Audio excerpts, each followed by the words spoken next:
Hello दोस्तों, LS study में आपका स्वागत है। आज से हम लोग बिहार पुलिस के लिए विशेष 25 क्वेश्चनों का डिस्कशन करेंगे जो बिहार एग्ज़ाम के लिए वेरी वेरी इंपॉर्टेंट है। चलिए स्टार्ट करते हैं। क्वेश्चन नंबर पहला है, बर्मा ब्रिटिश से भारत से कब अलग हुआ? बर्मा ब्रिटिश भारत से कब अलग हुआ? तो ये आपको अलग हुआ था कब?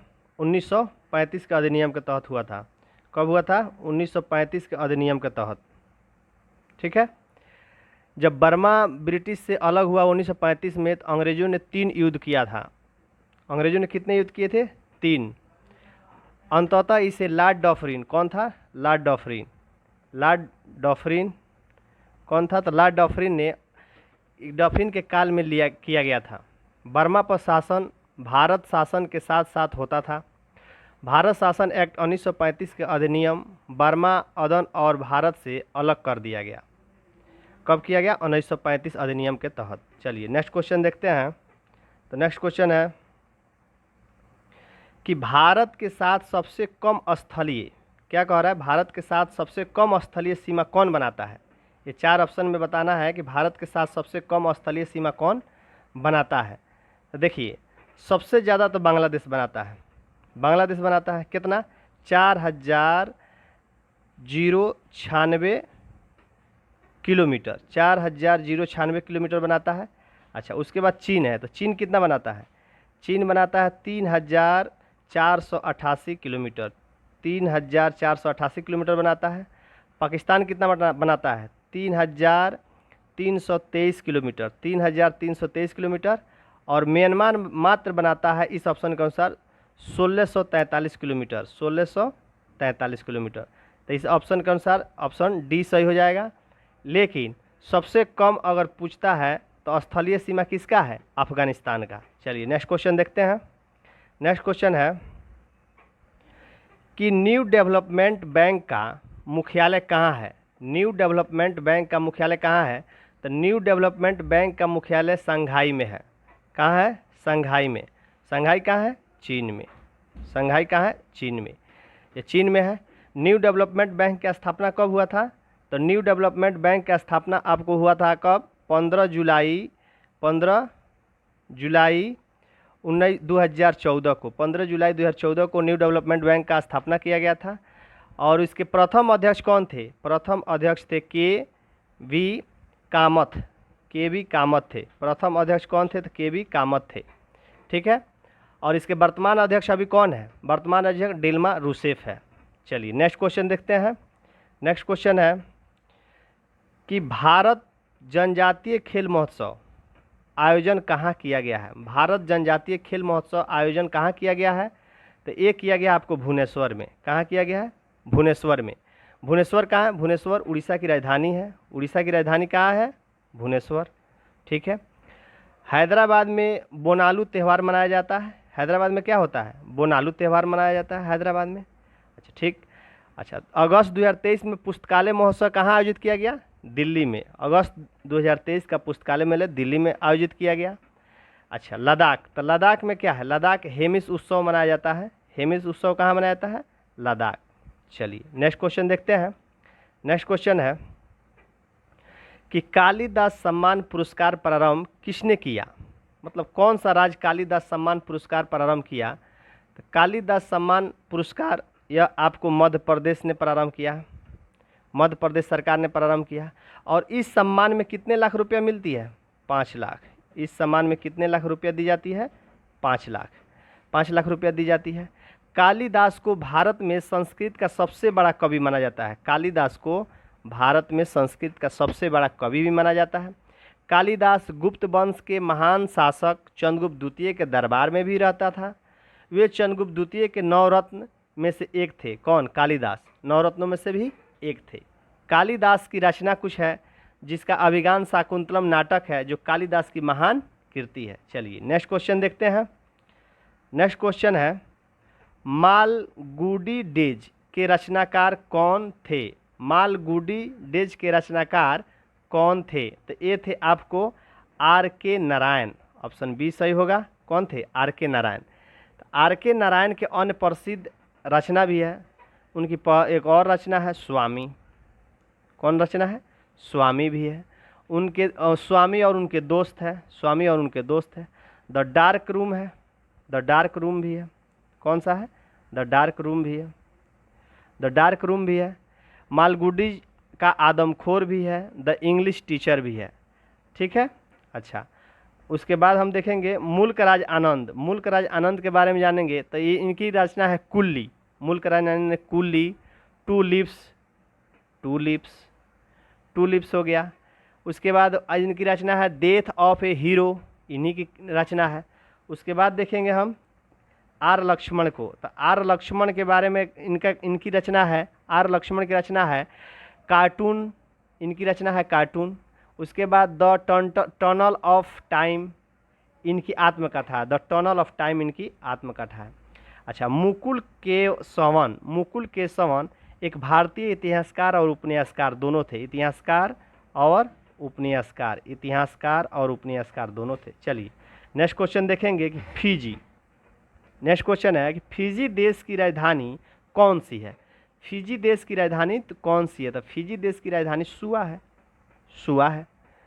फिजी, ये जो फिजी है यह किस महासागर में पड़ता है? तो फिजी प्रशांत महासागर में पड़ता है, फिजी प्रशांत महासागर में पड़ता है। उसके बाद देखेंगे फिजी प्रशांत महासागर में पड़ता है। उसके बाद देखेंगे फिजी में भारतीय मूल की जनसंख्या अधिक पाई जाती है, फिजी में भारतीय मूल की जनसंख्या अधिक पाई जाती है। गोल्फ खेल में फिजी के विजय सिंह ने काफ़ी ख्याति अर्जित किया था। अच्छा, नेक्स्ट क्वेश्चन, ये नेक्स्ट देखेंगे, ऑप्शन नंबर बी को देखेंगे। यह पोर्ट लुइस है ना, यह मॉरिशस की राजधानी है। किसकी राजधानी है? मॉरिशस, मॉरिशस की राजधानी है, मॉरिशस की राजधानी है। अच्छा, सूरीनामा की राजधानी पराम्बीबो है, सूरीनामा की राजधानी पराम्बीबो है। और सेंट विस्टेंस की राजधानी किंग्स है, सेंट विस्टेंस की राजधानी किंग्स है। चलिए नेक्स्ट क्वेश्चन देखेंगे। दिनार, दिनार किस देश की मुद्रा है? दिनार किस देश की मुद्रा है? तो दिनार आपको किस देश की मुद्रा है? चलिए, दिनार है आपको इराक की, दिनार मुद्रा है इराक की। वहीं चीन की मुद्रा को हम क्या कहते हैं? चीन के मुद्रा को युआन कहते हैं, युआन कहते हैं, चीन के मुद्रा को युआन कहते हैं। ईरान के मुद्रा को क्या कहते हैं? ईरान के मुद्रा को रियाल कहते हैं, ईरान के मुद्रा को रियाल कहते हैं। दिनार कहते हैं इराक को और रियाल कहते हैं ईरान को। इंडोनेशिया की मुद्रा क्या है? रुपया, इंडोनेशिया की रुपया है, इंडोनेशिया की रुपया है। चलिए नेक्स्ट क्वेश्चन देखें। नेक्स्ट क्वेश्चन है कि 20वें एशियाई खेल 2026 में कहाँ आयोजित होने वाला है? जो 20वां एशियाई खेल है वो 2026 में कहाँ आयोजित होने वाला है? तो 2026 में यह आयोजित आपको कहाँ होगा? तो 2026 में जापान में होने वाला है, 2026 में यह जापान में होने वाला है। कहाँ आयोजित होने वाला है? जापान में। ठीक है, जापान में आयोजित होने वाला है। देखिए, पहली बार एशियाई खेल 1951 में, पहली बार एशियाई खेल 1951 में कहाँ हुई थी? तो नई दिल्ली में। कहाँ हुई थी? नई दिल्ली। पहली बार 1951 में एशियाई खेल नई दिल्ली में हुई थी, आयोजित किया गया था। अच्छा, और उसके बाद 1982 में भारत ने फिर से एशियाई खेल की मेज़बानी की थी। 19वें एशियाई खेल 2023 चीन के हांगझोंग में आयोजित किया गया था, चीन के हांगझोंग में आयोजित किया गया था। भारत ने 19वें एशियाई खेलों में कुल 107 पदक जीते थे, 107 पदक जीते थे। चलिए नेक्स्ट क्वेश्चन देखते हैं। नेक्स्ट क्वेश्चन है, मार्स रोवर संचालित करने वाली पहली भारतीय कौन बने हैं? पहली भारतीय कौन बने हैं? मार्स रोवर संचालित करने वाली पहली भारतीय कौन बने हैं? तो ये है अक्षता कृष्णमूर्ति। कौन है? अक्षता कृष्णमूर्ति। यह अक्षता कृष्णमूर्ति यह रोवर संचालित करने वाली पहली रोवर संचालित करने वाली पहली भारतीय बन गई हैं। देखिए, भारतीय मूल की प्रोफेसर डॉक्टर जातिया गुप्ता, भारतीय मूल के प्रोफेसर जातिया गुप्ता को जलवायु परिवर्तन रोकथाम के क्षेत्र में उनके काम के लिए नीदरलैंड में विज्ञान के सर्वोच्च पुरस्कार एस्पोनोजा पुरस्कार से सम्मानित किया गया था। किन को? जातिया गुप्ता को, जातिया गुप्ता को। अब आता है जॉन फास। तो जॉन फास को 2023 में कब? तो 2023। जॉन फास को 2023 में साहित्य का नोबेल पुरस्कार से सम्मानित किया गया था। अब आता है, उसके बाद आता है डॉक्टर अतुल शाह। तो अतुल शाह कुष्ठ रोग को देखभाल के लिए डॉक्टर अतुल शाह के परिवर्तनकारी नवाचार को वैश्विक पुरस्कार प्रदान किया गया था। चलिए नेक्स्ट क्वेश्चन देखते हैं। नेक्स्ट क्वेश्चन है कि भारत के 84वें ग्रैंड मास्टर कौन बने हैं? भारत के 84वें ग्रैंड मास्टर कौन बने हैं? तो ये बने हैं आपको अनमोल रमेश बाबू। कौन बने हैं? अनमोल रमेश बाबू। अच्छा, उसके बाद हम देखते हैं बुपला परमित, ये 82वें थे। ये कौन नंबर के थे? ये 82वें। और ये कहाँ के थे? तेलंगाना के। उसके बाद हम देखते हैं किसको? तो आदित्य एस सामंत को। आदित्य एस सामंत 83वें थे। आदित्य एस सामंत 83वें थे। ये भारत के 83वें थे। और नेक्स्ट में देखते हैं सायंत दास। सायंत दास तो जन्मे करते हैं दास, तो ये पश्चिम बंगाल के हो जाएंगे। कहाँ के थे? पश्चिम बंगाल के। पश्चिम बंगाल के हो जाएंगे।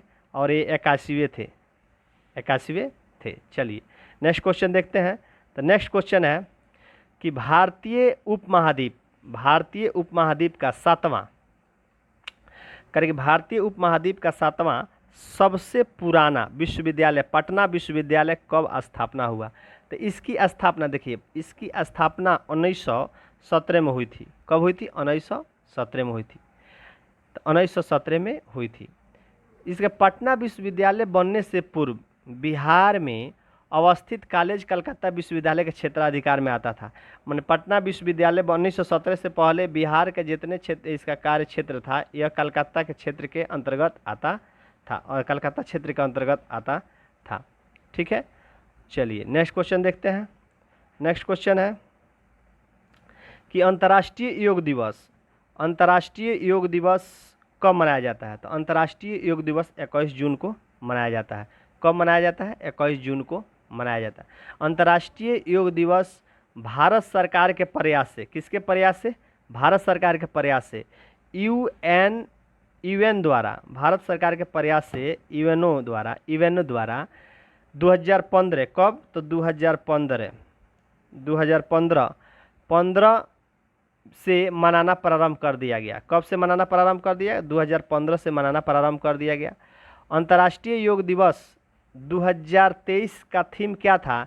इसका थीम था वसुधैव कुटुम्बकम। वसुधैव कुटुम्बकम।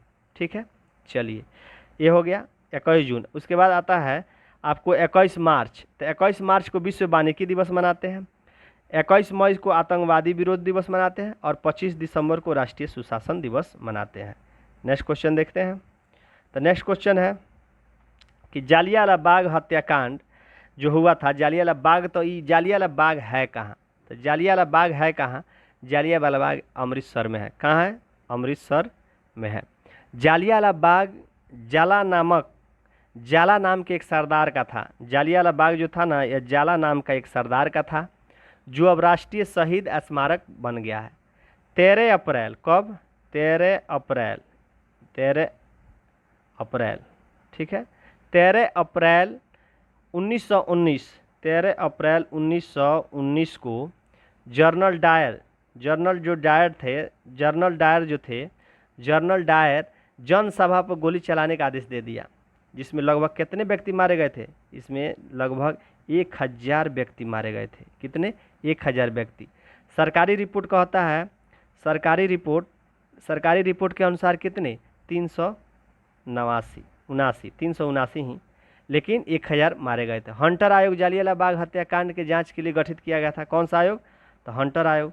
कौन सा आयोग? तो हंटर आयोग किया गया था। हंटर आयोग किया गया था जालियांवाला बाग के लिए। हंटर आयोग का गठन किया गया था। कांग्रेस ने इस पर पंडित मदन मोहन मालवीय की अध्यक्षता में एक समिति बनाई थी। चलिए नेक्स्ट क्वेश्चन देखते हैं। नेक्स्ट क्वेश्चन है कि कुचिपुड़ी किस प्रदेश का शास्त्रीय नृत्य है? कुचिपुड़ी किस प्रदेश का शास्त्रीय नृत्य है? तो कुचिपुड़ी आंध्र प्रदेश का शास्त्रीय नृत्य है। किस प्रदेश का? आंध्र प्रदेश का। भारतनाट्यम तमिलनाडु का है। भारतनाट्यम तमिलनाडु का, ठीक, भारतनाट्यम तमिलनाडु का है। कथकली केरल का है। कथकली केरल का है। नेक्स्ट क्वेश्चन देखते हैं। चलिए नेक्स्ट क्वेश्चन है। तो नेक्स्ट क्वेश्चन है कि जाल्लीकट्टू सांड की लड़ाई किस राज्य से संबंधित है? जल्लीकट्टू सांड की लड़ाई किस राज्य से संबंधित है? तो जल्लीकट्टू सांड की लड़ाई या तमिलनाडु से संबंधित है। किससे है? तमिलनाडु राज्य से संबंधित। जल्लीकट्टू सांडों की लड़ाई हिंसक और कानूनी रूप से अमान्य हो गया के कारण इसे उच्च न्यायालय ने क्या किया? रोक लगा दिया। ठीक है, वो रोक लगा दिया। ओनम, ओनम केरल का उत्सव है। ओनम केरल का उत्सव है। ओनम केरल का उत्सव मनाया जाता है। पोंगल, तो पोंगल मनाया जाता है तमिलनाडु में ही। बिहू असम में, बिहू का असम में। रथ यात्रा उड़ीसा, रथ यात्रा उड़ीसा। नौका विहार केरल, फिर नौका विहार भी केरल का है। पतंग उत्सव गुजरात में मनाया जाता है। और सांड और युद्ध, देखिए सांड युद्ध स्पेन में मनाया जाता है। चलिए नेक्स्ट क्वेश्चन देखते हैं। नेक्स्ट क्वेश्चन है कि कौन सी ठंडी और शुष्क वायु है? कौन सी ठंडी और शुष्क वायु है? ठीक है, तो एक बोरो है। जो बोरा है ना, ये ठंडी और शुष्क वायु है। बोरा, बोरा एक ठंडी और शुष्क वायु है। एड्रियाटिक तट पर, एड्रियाटिक तट पर बोरा ठंडी हवा चलती है। एड्रियाटिक के तट पर बोरा ठंडी हवा चलती है। टार्नेडो जो है, टार्नेडो ये अल्पकाधीर भयंकर तूफान है जिसकी गति 325, कितना? 325 किलोमीटर प्रति घंटा है। 325 किलोमीटर प्रति घंटा है, समझे? उसके बाद हरिकेन जो है, हरिकेन, तो हरिकेन अटलांटिक महासागर में उठने वाली और पश्चिमी द्वीप के चारों ओर चलने वाली भयंकर चक्रवाती तूफान है। यह चक्रवाती तूफान है हरिकेन। उसके बाद आता है साइक्लोन। तो साइक्लोन जो है, तो ये साइक्लोन या इराक और फारस में गर्म हवा है, उसी में चलती है। ठीक है, चलिए नेक्स्ट क्वेश्चन देखते हैं। तो नेक्स्ट क्वेश्चन है कि उत्तरी गोलार्ध में ग्रीष्मकालीन संक्रांति किस महीने में होती है? तो यह जून महीना में होती है। किस महीने में होती है? जून महीना। ये क्या समझते हैं कि 21 जून को जो कर्क रेखा होता है ना, 23.5 डिग्री उत्तरी अक्षांश, कर्क रेखा जो होता है 23.5 डिग्री उत्तरी अक्षांश पर लंबवत चमकता है, जिसके कारण कर्क संक्रांति या ग्रीष्म संक्रांति उसको कहते हैं। 21 जून को ही 21 जून को ही सूर्य के किरण एकदम आपतन कोण पर कर्क रेखा पर 90 डिग्री और भूमध्य रेखा पर कितना? 66.5 डिग्री। भूमध्य रेखा पर 66.5 डिग्री का कोण बनाती है। ग्रीष्मकालीन के समय उत्तरी गोलार्ध में अधिक गर्मी पड़ती है। ग्रीष्मकालीन जो होता है उसके समय ग्रीष्म अधिक गर्मी पड़ती है। 21 जून को और क्या बोलते हैं? 21 जून को नॉर्वे में अर्धरात्रि का सूर्य भी दिखाई देने लगता है। अर्धरात्रि का सूर्य भी दिखाई देने लगता है। चलिए नेक्स्ट क्वेश्चन देखते हैं। तो नेक्स्ट क्वेश्चन है कि दिल्ली सल्तनत काल में तबाकत ए नासरी की रचना किसने की? दिल्ली सल्तनत काल में तबाकत ए नासरी की रचना किसने की? तो यह किए थे मिन्हास उल सिराज। किसने किए थे? मिन्हास उल सिराज। मिन्हास उल सिराज किए थे। मिन्हास उल सिराज ने तबाकत ए नासरी की रचना किस भाषा में की थी? फारसी भाषा में किए थे। किस भाषा में? फारसी भाषा में। ठीक है, ये फारसी भाषा में किए थे और इन्हीं की रचना तबाकत ए नासरी। तबाकत ए नासरी में केवल दिल्ली सल्तनत गुलाम वंश का वर्णन नहीं है, यह इस्लाम के उत्थान और खलीफा, ईरान के, भारत के तुर्की खलीफा, आरब में गजनी वंश, इतिहास, मंगोल के आक्रमण, सभी की चर्चा है इसमें। मिन्हास उस सिराज में, मिन्हास उस सिराज में सभी की रचना है। चलिए तो नेक्स्ट क्वेश्चन देखते हैं। नेक्स्ट क्वेश्चन देखते हैं। हाँ, अमीर खुसरो, अमीर खुसरो के बारे में देख लेते हैं। अमीर खुसरो जो थे, तो अमीर खुसरो का रचना है साहित्य किरान, मिफाहत उल फुतूह, नूह सिपेर, आशिका। इसका सबसे इम्पोर्टेंट है तुगलकनामा। इनकी सबसे फेवरेट रचना है तुगलकनामा। चलिए नेक्स्ट क्वेश्चन देखते हैं। नेक्स्ट क्वेश्चन है कि अंग्रेजों ने बहादुर शाह द्वितीय को देश से निकाल कर कहाँ भेज दिया था? रंगून भेज दिया था। कहाँ भेज दिया था? रंगून। ठीक है, रंगून भेजा था।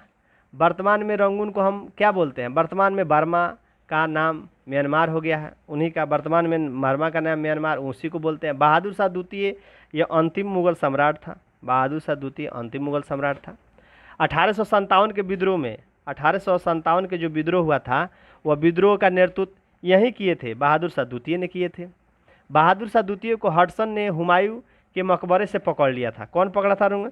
हडसन ने हुमायूं के मकबरे से पकड़ लिया था। और इन्हें ये जफ़र नाम से शायरी भी लिखते थे। कौन लिखते थे? जफ़र भी नाम के शायरी से लिखते हैं। चलिए नेक्स्ट देखते हैं।